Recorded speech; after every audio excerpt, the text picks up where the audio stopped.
J'ai été éduqué dans la religion catholique, religion qui m'a fait vivre beaucoup de frustration durant mon enfance.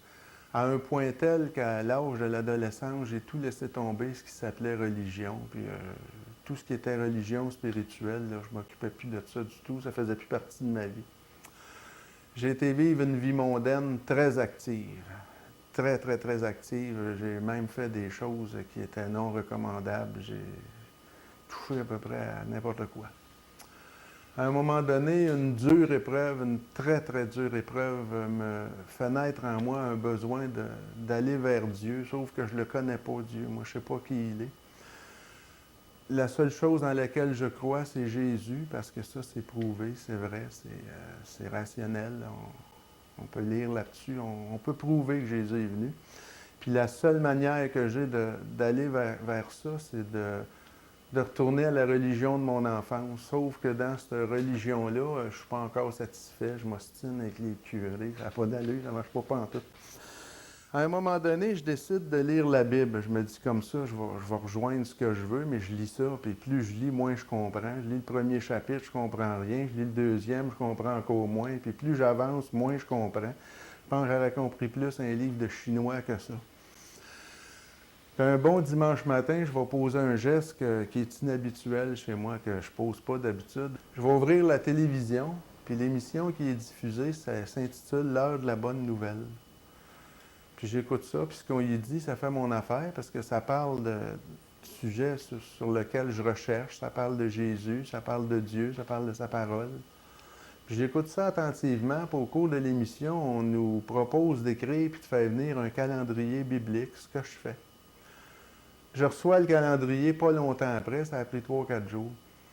Puis ce calendrier-là est accompagné d'un cours de Bible par correspondance. Je vais décider de suivre ce cours-là parce que je me dis que ça va m'aider à comprendre la Bible, que j'ai commencé à lire, que je ne comprends pas. Puis je vais suivre ce cours-là, je vais en suivre un autre, je vais suivre toute la série au complet. Puis effectivement, c'est ce qui arrive. J'apprends beaucoup de choses, je comprends la Bible mieux. J'apprends entre autres que ma religion n'est pas conforme à la volonté de Dieu, que ma vie non plus n'est pas conforme à la volonté de Dieu, qu'elle ne l'a jamais été, puis qu'il faudrait que je change des choses là-dedans.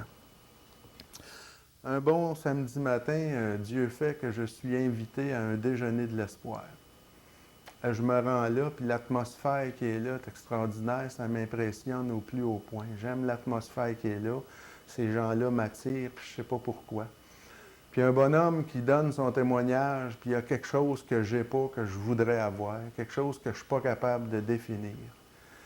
Puis j'aime beaucoup ça, puis ça me met dans un état là, que je désire ça. Je reviens chez nous, puis il naît un combat à l'intérieur de moi-même, là.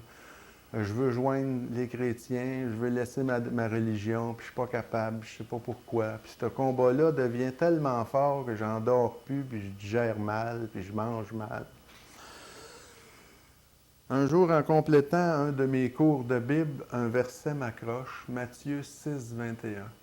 « Car là où est ton trésor, là aussi sera ton cœur. » Puis moi, mon cœur est à Jésus, puis je réalise au travers de ça que ma décision est déjà prise. En réalité, ce que je veux, c'est délaisser ma religion, changer ma vie, devenir un chrétien. Mais je ne suis pas capable encore de le faire. Puis, peu de temps après, il y a un événement dans ma vie qui va me confronter et qui me force à prendre une décision. Puis c'est là que je vais décider d'abandonner complètement ma religion. Je vais à ce moment-là recevoir Jésus dans mon cœur, je vais l'accepter comme mon sauveur personnel, puis je vais lui demander d'être le maître de ma vie. Je vais faire profession de foi en lui. J'ai reconnu à ce moment-là également que j'étais un pécheur et que je ne m'en sortirais jamais sans lui. Aujourd'hui, je possède cette paix dont on parle en Philippiens 4.7, la paix de Dieu qui surpasse toute intelligence. Ce que le conférencier qui partageait au premier déjeuner de l'espoir auquel j'ai assisté, ce qu'il avait que je voulais, maintenant je l'ai. Gloire à Dieu.